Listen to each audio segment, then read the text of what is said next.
Well, hello. My name is Gail Nicholls and I live in Auckland, New Zealand.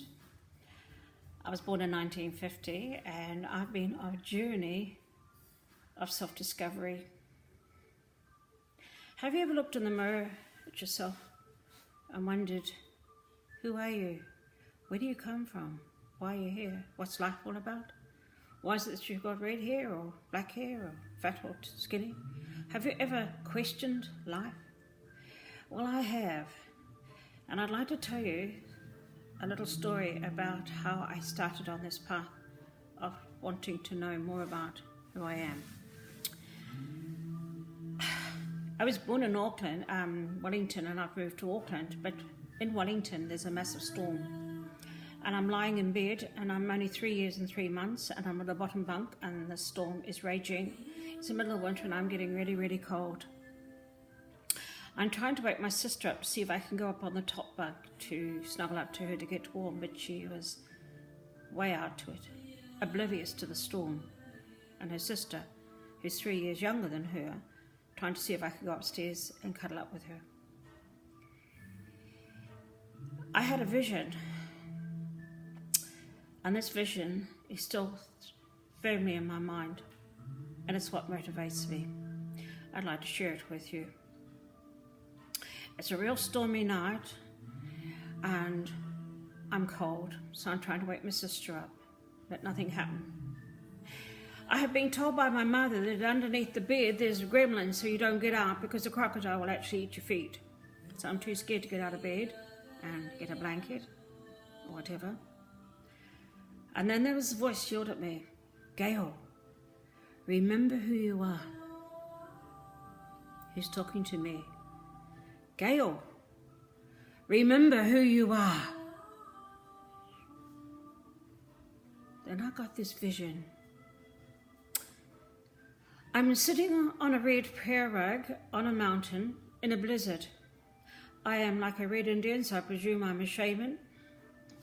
My hair is blowing, it's whispery, blowing in the wind, and I'm not frozen to death. Because I've gone into meditation and I've created the fire within inside my body by the use of my mind, which kept my body from freezing or going into hypothermia. So as of 3 years and 3 months, I did that. And instantly I was throwing the blanket off my bed because I was too hot. That was the beginning of me thinking, what's in here? Why have we got a brain? What's it about? So from 3 years and 3 months, I started seeing that there are things in the house that my parents and sister and little brother later on never saw. I started having ideas and things coming into my mind.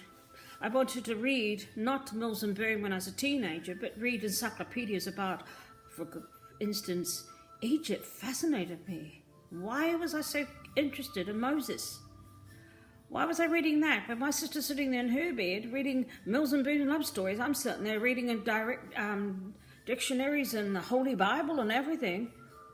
Because I'm looking for information. Because this mind has been searching. And I think I found it. So I got married, I've moved to Auckland, and I've done naturopathy, which was 4 years. I've done 4 different hypnotherapy courses for different people, especially from America. I've also done the Michael Newton, which is taking like the life between lives. So I've got quite a very interesting clientele. People travel to my clinic to allow me to put them under so they may also remember who they are. And it's very rare that someone doesn't come back and say, wow. And yesterday's client, for instance, he has been to quite a few different therapists and he said, wow, Gail, that was amazing. He was so tired after it, he felt like it had been on a world cruise or a tour in the 3 hours he was under, and he got a lot of information about him. He thanked me. But over the last 4 years, I have been listening to voices in my head. Write your book, write your book. And what I've learned is you do as you're told. So I did write my book. Remember who you are. So what is your reality? Which makes it a little bit different.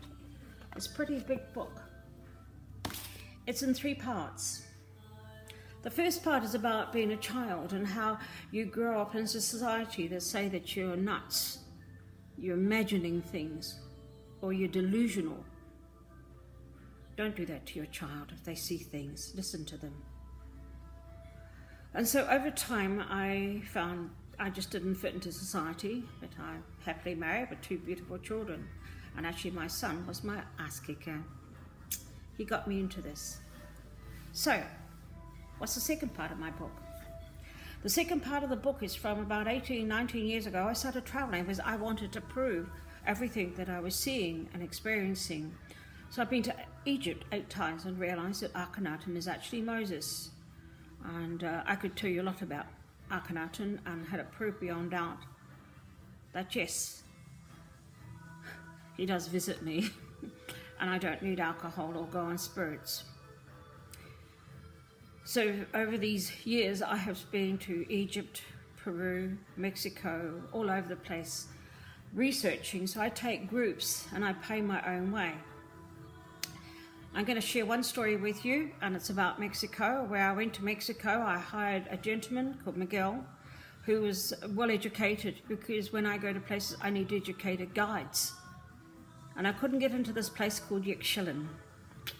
Why couldn't I walk through the gate? Because I'm always at the back of the group watching. In the end, a young lady says, "Would you like me to help you?" And I thought, "Oh, yes, please." And I stuck him behind her. "Oh, I got it." And I thought, wait a minute, what's going on here? My girl saw this. He says, after we'd done our little tour, "Could you just sit there and meditate?" I sat and meditated. And what I got was I was a 10-year-old and understand an ET language. 10-year-old is a child, 26 is an adult. So I'm a 10-year-old. Age means nothing to ETs. They do exist. And we were being down Scotty, and the 3 elders were re-educating humanity because there was an end of cycle, and they were re-educating humanity.